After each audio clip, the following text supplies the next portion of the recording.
High my lovely home bakers welcome back to my channel. तो चलो बंधुरा झटपट देखे नाओ आजकेर खूब सुंदर एक हाफ पाउंड चकलेट केकेर डेकोरेशन। तो केकेर डेकोरेशनटा केमन हलो अवश्यई तोमरा कमेंट करे जानिओ। और हाँ, भिडियोटी स्किप ना करे पुरोटाई देखो, भिडियोटीते खूब हेल्पफुल और जे छोटो छोटो टिप्सगुलो आमी तोमादेरके शेयर करब सेटाओ तोमादेर खूब हेल्पफुल होबे। फार्स्ट होच्छे डिजाइन अनुपाते कतटा आमार हाफ पाउंड केकेर क्रीम लागबे सेटा आमी मेपे निচ্ছি। एखाने आमी निये निয়েছি ट्रपोलाइटेर क्रीम। तोमादेर काছে गुडरिच थाकले सेटा निते पारो, क्रीम बेल और जे कोनो कोम्पानिर হুইপ क्रीम थाकले सेटा व्यवहार करते पारो। तो आमी एखाने निये निচ্ছি 150 ग्राम मतो হুইপ क्रीम। और হুইপ क्रीमटा अवश्य एकदम चिल्ड हवा चाই, एर मध्य कोनो आइस क्रिस्टल जेन ना थाके, ताहले হুইপ क्रीमटा बीट करार परे तोमादेर क्रीमटा मेल्ट हो जाबे। और এই গরমে যাতে হুইপ ক্রিমটা একদম পারফেক্ট ভাবে তোমাদের বিট হয় তার জন্য এরকম একটা আইস বোল নিয়ে নেবে, যেটাকে তোমরা সব সময়ের জন্য ফ্রিজে স্টোর করবে। কোথাও ব্যথা লাগলেও এটা দিয়ে তোমরা লাগাতে পারবে।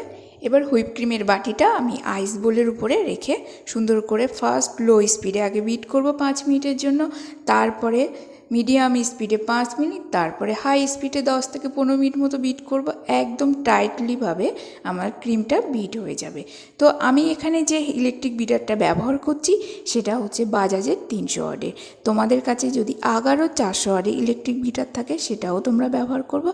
আর এই ইলেকট্রিক বিটার যদি না থাকে তাহলে তোমরা পারফেক্টভাবে কেকের স্পঞ্জ আর কেক আইসিংয়ের জন্য হুইপ ক্রিম তোমরা পারফেক্টভাবে বিট করতে পারবে না। তো এখানে কথা বলতে বলতে বক বক করতে করতে দেখো আমার খুব সুন্দর পারফেক্টভাবে ক্রিমটা বিট হয়ে গেছে। আর এই গরমে এরকমভাবে তোমরা আইস বলের উপর হুইপ ক্রিম বিট করলে এটা তোমাদের মেল্ট হওয়ার কোনো ভয় থাকবে না, তো তোমাদের টেনশন দূর হয়ে যাবে। আর হুইপ ক্রিমটা তোমরা কিভাবে ফ্রিজে রাখবে, একটা ক্লিনিং র্যাপ দিয়ে খুব সুন্দর করে কভার করে বা এয়ারটাইট কন্টেনারে ভরে তোমরা এইভাবে ক্রিম হুইপ করে 3 থেকে 4 দিনের জন্য তোমরা নর্মাল ফ্রিজে স্টোর করতে পারো। আর যখন ক্রিমটা তোমরা ব্যবহার করবে হালকা করে স্প্যাচুলার দিয়ে ফেটিয়ে নেবে, তাহলে দেখবে ক্রিমটা একদম মোলায়েম মাখনের মতো আবার ঠিক অবস্থায় চলে এসছে। তো এখানে আমি নিয়ে নিয়েছি ডিম দিয়ে তৈরি করা চকলেট স্পঞ্জ। তোমরা যদি এই স্পঞ্জের ভিডিও দেখতে চাও তাহলে অবশ্যই কমেন্ট করো। আর হ্যাঁ, এটা একদম বেকারি স্টাইল স্পঞ্জ, এতে কোনো ডিমের স্মেলও আসবে না, খেতে একদম ওয়াও টেস্ট লাগবে। এবারে স্পঞ্জটা আমি কেক মোল্ড থেকে ডিমোল্ড করে নিচ্ছি। এটা হচ্ছে 5 ইঞ্চি কেক মোল্ড। আমার কেক বেসটার ওয়েট হয়েছিল 216 গ্রাম। আর এই যে 8 বেস আছে, এই 8 বেসের ওয়েটটা কত বন্ধুরা তোমরা অবশ্যই কমেন্ট করে জানিও। আমি এখানে ভিডিওতে দেখিয়েছি 8 বেসের কত ওয়েট হয়। আর যদি না দেখে থাকো তাহলে আমি ভিডিওর লাস্টে তোমাদেরকে জানিয়ে দেবো। তো এবারে ভালো করে কেক বেসটাকে খুব সুন্দর করে 3টে লেয়ারে আমি কেক বেস কাটার সময় সবথেকে একটা জরুরি জিনিস তোমরা মাথায় রাখবে, ফার্স্ট কেকটাকে তোমরা সমানভাবে দুটো লাইন মার্ক করে নেবে যাতে তোমাদের কেকটাকে কাটতে খুব সুবিধা হয়। দেখো আমি দুটো মার্ক করে নিয়েছি। এরপরে কাটার দিয়ে সুন্দর করে আমি কেকটাকে 3টে লেয়ারে ডিভাইড করে নিচ্ছি। এতে কেকের 3টে যে লেয়ার থাকে সেটা একদম ইকুয়ালভাবে তোমার কেকের 3টে লেয়ার থাকবে।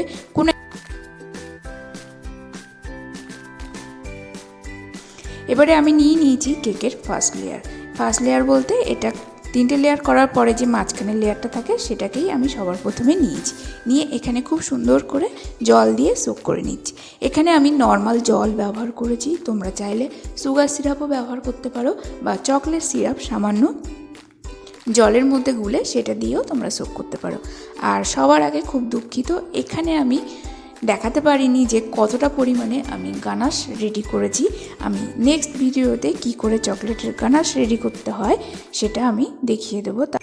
চকলেট গানাশ ব্যবহার করার আগে সবসময় ভালো করে স্প্যাচুলার কিংবা কোনো একটা চামচ দিয়ে ভালো করে নাড়িয়ে নেবে, নিয়ে তারপরে পাইপিং ব্যাগের মধ্যে ভরে নেবে।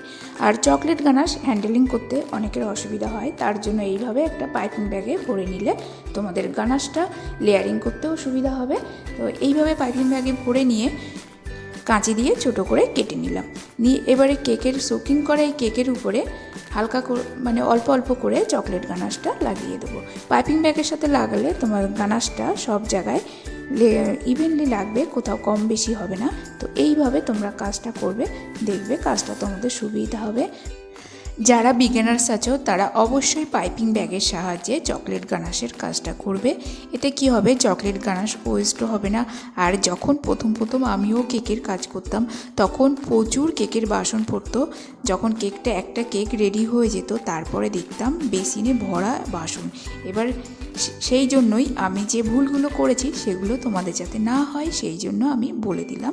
এবারে সেকেন্ড লেয়ারটাও সেমভাবে চকলেট গানাশ লাগানোর পরে আমি দিয়ে দিয়েছি চকো চিপস। এখানে তোমরা দিতে পারো হোয়াইট চকো চিপস, আমন্ড বাদাম, যে কোনো কিছু দিতে পারো। এবারে উপরের লেয়ারটা আমি ভালো করে জল দিয়ে সোকিং করে নিচ্ছি। নিয়ে ফার্স্ট ক্রাম কোটিং করব আমি এখানে চকলেট গানাশ দিয়ে। তো পাইপিং ব্যাগের চকলেট গানাশটা ভালো করে কেকের গায়ে আমি ঘুরিয়ে ঘুরিয়ে লাগিয়ে নিচ্ছি। এটা চকলেট গানাশ দিয়ে ক্রাম কোটিং করার পরে আমি এই কেকটাতে ভ্যানিলা ফ্লেভারের হুইপ ক্রিম দিয়ে আইসিং করে নেব। তো তোমরা দেখো এইভাবে চকলেট গানাশটা পাইপিং ব্যাগের সাহায্যে লাগানো হয়ে গেছে। তারপরে একটা ব্যালেট নাইফের সাহায্যে ফার্স্ট উপরের টপটা সমান করে নিলাম। এবার সাইডটা খুব সুন্দর করে সমান করে নিচ্ছি। সমান করে নিয়ে কেকটা আমি ঠান্ডা হওয়ার জন্য গানাশটা সেট হওয়ার জন্য আমি ডিপ ফ্রিজে 10 থেকে 5 মিনিট রাখবো। তোমাদের যদি হাতে সময় থাকে তোমরা নর্মাল ফ্রিজে 15 মিনিট রাখতে পারো, বা ডিপ ফ্রিজে 10 মিনিট রাখলে কোনো অসুবিধা নেই। এতে তোমাদের সব খেয়াল রাখতে হবে যাতে কেকটা 10 মিনিটের বেশি যেন না থাকে। তো উপরে এইভাবে সমান হয়ে গেছে। এবার কেকটা আমি টার্ন টেবিল থেকে তুলে নিই। এবারে কেকটা আমি 8 কেক বেসের মধ্যে তুলে নিচ্ছি। তো টার্ন টেবিল থেকে কী করে কেকটা আমি তুললাম, কেক বেসটা আমি টার্ন টেবিলের নিচটায় রেখে এবার ব্যালেট নাইফের সাহায্যে কেকের নিচটা আমি ব্যালেট নাইফটা দিয়ে সুন্দর করে টেনে কেক বেসের উপরে তুলে আমি ডিপ ফ্রিজে 10 মিনিটের জন্য রেখে দিলাম সেট হতে। এবারে অন্যদিকে আমি এখানে নিয়েছি বেকারস বিলার পার্পল কালার। এখানে অন ড্রপ আমি পার্পল কালার দিয়ে হুইপ ক্রিমটা রেডি করে রাখছি। 10 মিনিটের জন্য আমি ওই ক্রিমটা রেডি করে নর্মাল ফ্রিজে রেখে দেবো। 10 মিনিট পর আমি কেকটা বের করে নিচ্ছি। আর বেসটা যাতে এদিক ওদিক না সরে যায় সেই জন্য আমি ফার্স্ট একটা টিস্যু পেপার দিলাম। তোমরা চাইলে যে কোনো কাপড় রাখতে পারো বা খবরের কাগজ দিয়েও কেকের বেসটা কেকের এই যে আটের বেসটা ছিল সেটা রেখে তোমরা ফাইনাল আইসিংটা করে নিতে পারো। এবারে যে আমি হুইপ ক্রিমটা রেডি করেছিলাম সেটা একটা পাইপিং ব্যাগের মধ্যে ভরে নিয়েছি। নিয়ে খুব সুন্দর করে চকলেট কেকের গায়ে ভালো করে লাগিয়ে নিচ্ছি। এটা হচ্ছে ফাইনাল আইসিংয়ের জন্য। এইভাবে তোমরা বিগিনার্স যারা আছো কাজটা করবে, দেখবে একদম ক্রিম ওয়েস্টও হচ্ছে না। যতটা পরিমাণে ক্রিম ফেটিয়েছো একটু ওয়েস্ট হবে না, পুরোটাই তোমাদের কাজে লাগবে।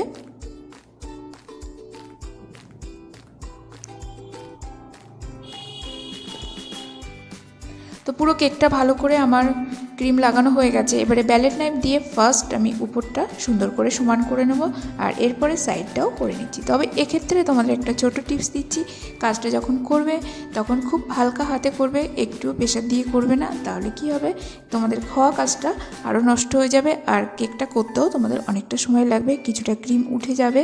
এরকমভাবে সেইখানে আবার ক্রিম লাগাতে হবে, এতে তোমাদের সময়টা অনেকটা নষ্ট হবে।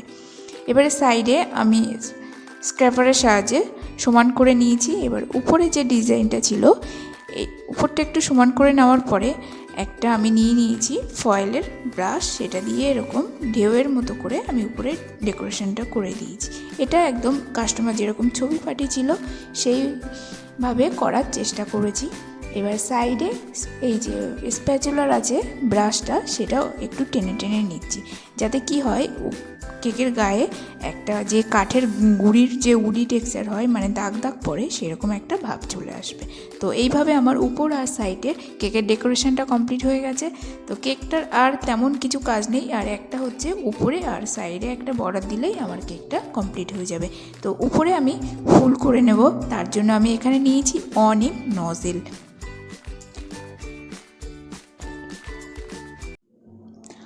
অনিম নজেল দিয়ে খুব সুন্দর করে কেকের উপরে ফুল করে কেকের সাইডটা আমি ভরিয়ে দেবো। এবারে যেখানে ফুলের ঘুরিয়ে এনে ফুলটা ছাড়ছি সেখান থেকে আর একটা ফুল আমি শুরু করছি। এইভাবে গায়ে গায়ে আমি কেকের সমস্ত ফুলগুলো রেডি করে নেব। অনিম নজেল দিয়ে কেকের উপরে যে কোনো কালারের ফুল করলে দেখতে খুব সুন্দর লাগে। আর এরপর বানিয়ে নেব কেকের সাইডের বর্ডার। তো এই অনেম নজেল দিয়ে কেকের সাইডে আমি বর্ডারটা করে নেব। তো বর্ডারটা আমি কিভাবে করব সেটা দেখাচ্ছি। অনেম নজেলটা তোমরা মানে সোজাসুজি নয়, একটু কাত করে ধরবে, ধরে দেখো প্রেস করে একটু উঁচু করে আবার ছেড়ে দেবো। ঠিক এইভাবে আমি কেকের বর্ডারটা করে নেব। দেখো এবার একটু উঁচু করে দিলাম, আবার ছেড়ে দিচ্ছি, আবার একটু উঁচু করে আবার একটু ছেড়ে দেবো। এইভাবে আস্তে আস্তে তোমরা কেকের বর্ডারটা করে নেবে। এই বর্ডারটা দিয়ে তোমরা উপরেও ডেকোরেশন করতে পারো। আর কেকের ফুলটা কিভাবে করেছিলাম, মাঝখানে ধরে ঘড়ির কাঁটা যেরকম উল্টো দিক থেকে ঘুরে সেইভাবে ঘুরিয়ে তোমরা কেকের ফুলটা বানিয়ে নেবে। তো কেকের বর্ডারটা আমার এখানে কমপ্লিট হয়ে গেছে, যেভাবে তোমাদেরকে দেখালাম। আর কেকের আর তেমন কোনো কিছু কাজ নেই। আর কাস্টমার বলেছিল কেকের উপরে কোনো নাম লিখতে হবে না, কারণ কাস্টমার হচ্ছে যার বার্থডে আছে তার নাম লেখা থাকলে সেই কেক নাকি কাটতে নেই, ওই জন্য আমাকে কোনো নাম বলেনি, আমি নামটাও লিখিনি। তো কেকটা আমার মোটামুটি কমপ্লিট হয়ে গেছে, আর কিছুই নাই, জাস্ট উপরে এই দিয়ে দেবো হোয়াইট সুগার বলগুলো, দিলেই আমার কেকটা কমপ্লিট হয়ে যাবে। কেক কমপ্লিট হয়ে গেলে আমি 10 মিনিটের জন্য ফ্রিজে রেখে দেবো, টোটালি ঠান্ডা হওয়ার জন্য।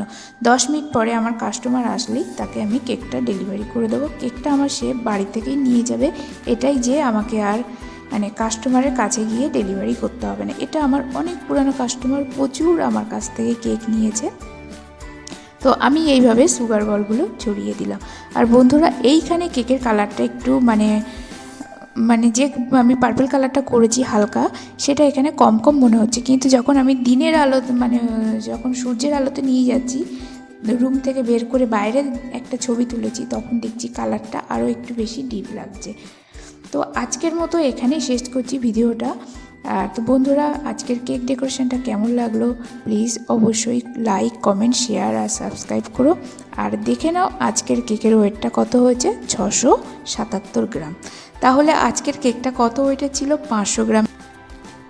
তো বন্ধুরা 8 বেসের ওয়েট কত ছিল, 80 গ্রাম বা 81 গ্রাম মতো।